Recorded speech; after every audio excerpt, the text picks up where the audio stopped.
Mahadev.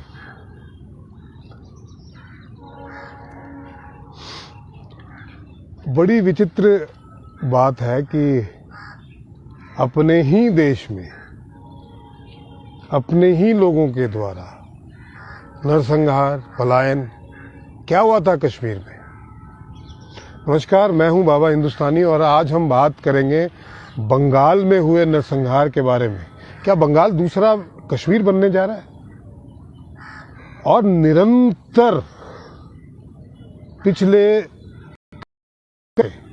Genocide हो रहा है वहां, आज़ादी के पहले से 1947 में और उसके बाद में भी जितनी सरकारें आई, चाहे वामपंथी सरकारें आई, वहां लोगों को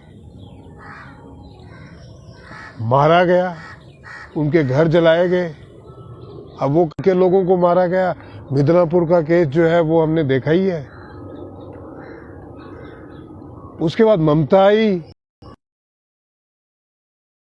पार्टी के अंदर घुस गए। वो आज क्या कर रहे हैं?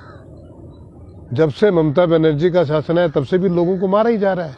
तो क्या ये दूसरा कश्मीर बनने जा रहा है? और ये लिबरल्स बोलते क्यों नहीं भाई? कोई चू नहीं करता, एक ही एजेंडा। भैया तुम अपनी जिम्मेदारियों को संभालो। वो अपनी पुलिस को ऐसे यूज करती है जैसे कि वो एक पश्चिम बंगाल एक अलग से देश है और उसकी वो प्रधानमंत्री है। सेंट्रल की तो कोई बात मानती नहीं है। उसके खिलाफ तो गाली गलौज करना शुरू हो जाती है। हमको जो है काम नहीं करने दिया जा रहा है, ये काम है उनके।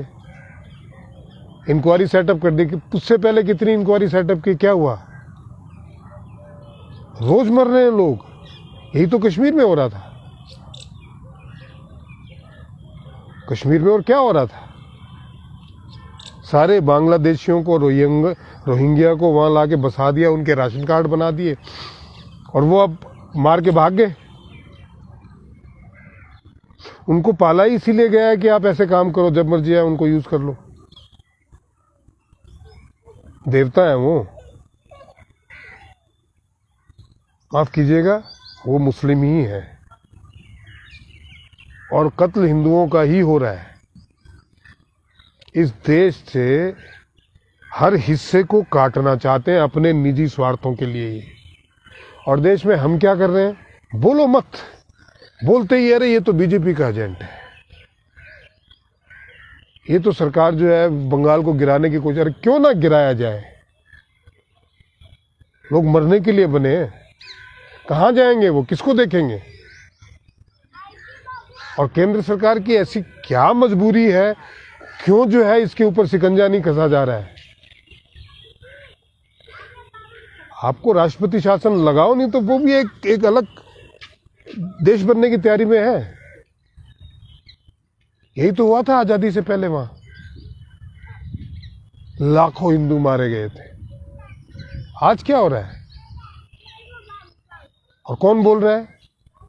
कोई चैनल बोलने को तैयार नहीं है, कोई पत्रकार बोलने को तैयार नहीं है। वो जितने भी सो कॉल्ड लिबरल्स हैं, कोई पार्टी बोलने को तैयार नहीं है। न अखिलेश बोलेंगे। अभी एक आदमी कहीं 30 करोड़ की आबादी में कोई एक घटना हो जाए तो उसके लिए सारे पहुंच जाएंगे वहां पे।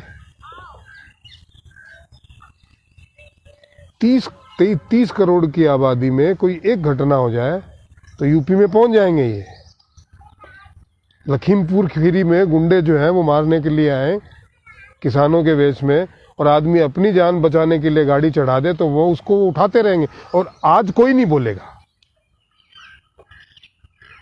मुंह सिले में इनके सिले में। हमारे क्यों सिले में भाई? हम क्यों नहीं बोल रहे हैं? आज नहीं तो कल हमें भी बोलना तो पड़ेगा ना। कब तक चुप रहोगे भैया? मतलब मैंने अपने 50 साल के जीवन में यही होते देखा है। केरला में संघ का बोल के मार दिया, और कश्मीर में क्या बोलते थे? वो संघी बोल के मारे थे। महबूबा मुफ्ती बोलती है कि अब बीजेपी पाकिस्तान बनाना चाह रही है। अरे भैया तुम्हारे ही बाप ने बुलाए थे वो 70 आतंकवादी। कश्मीर में आतंकवादी नहीं थे। उनको बुला के अपने लोगों को ट्रेंड करवा के वहां पे ऐसा माहौल तुम्हारे पिताजी श्रीमान मुफ्ती मोहम्मद सईद ने बनाया था। और फारूक अब्दुल्ला भाग गए थे सारा प्लान सेट करने के बाद में, डर के मारे कि कहीं लोग मेरे अगेंस्ट ना हो जाए, बीमारी का बहाना करने। और जब उनको लगा कि हिंदू तो कोई बोलता ही नहीं है तो वापस आ गए। आज भी धड़ल्ले से बोलते हैं वो।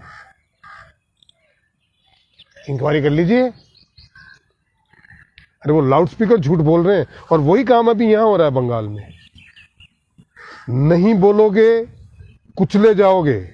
ये जो जयचंद है, साले स्वार्थी लोग अपनी सत्ता और पैसों के लिए आपकी बहन बेटियों को सरेआम नीलाम कर रहे हैं।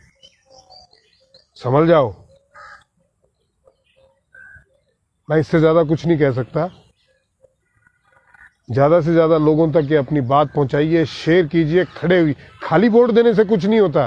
ये तो आ जाते हैं बिना ही मतलब की बात पे सड़क पे। आपको भी आवाज उठानी पड़ेगी।